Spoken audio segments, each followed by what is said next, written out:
Sandy Fonzo of Wilkes-Barre says the pain never left her son after Ciavarella wrongfully sentenced him as a teen. Her 23-year-old son shot and killed himself last year.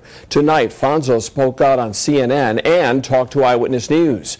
Our Shannon Murphy joins us now from the Wilkes-Barre newsroom with this mother's anguish. Shannon? Mark, Sandy Fonzo says she will never forgive Mark Ciavarella for the pain that he caused her family. But she hopes by speaking out tonight she will gain support from other parents whose kids were mixed up in the Kids for Cash scandal. Remorse, never did he ever say he was sorry. Tonight, Sandy Fonzo had a chance to tell the world her story. Fonzo was interviewed by Don Lemon on CNN, live from the WBRE studios. Can you ever forgive this judge? No, never. Fonzo is known for her face-to-face confrontation with former Luzerne County Judge Mark Ciavarella as he walked out of federal court a free man on Friday. Do you remember me? Do you remember my son? An all-star wrestler? He's good. He shot himself in the heart. Fonzo says her son, 23-year-old Ed Kenzakoski, shot himself in the heart 8 months ago after being sent away by Ciavarella. Kenzakoski was locked up for 6 months on drug paraphernalia charges when he was 17. And when he came out of there, he was never the same. He was, his eyes, he was never the same. He was just pent up with anger and bitterness and resentment. That built-up anger led Kenzakoski to a few other run-ins with the law. Fonzo says the system never tried to help her son. It just continued to beat him down.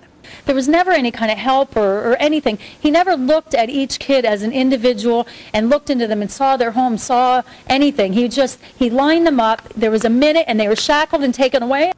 Then last June, without warning, Kenzakoski took his life. That was it. End of our lives. On Friday, when Fonzo got word that the jury had found Ciavarella guilty on 12 counts, she rushed to the courthouse so she could see him leave in handcuffs.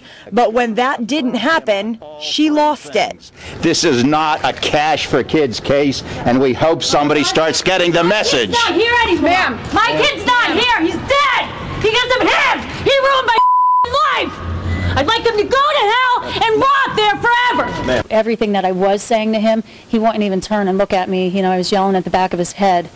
And then when he did, when I poked his shoulder because I asked him to look at me, I wanted to see if he remembered me, he turned and he gave me a little half of a turn, no respect at all.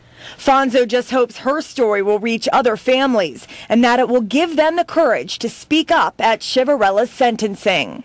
The only reason I'm doing this now is because I want all them families there, and I want to get some justice for our kids. I want him to pay for what he did.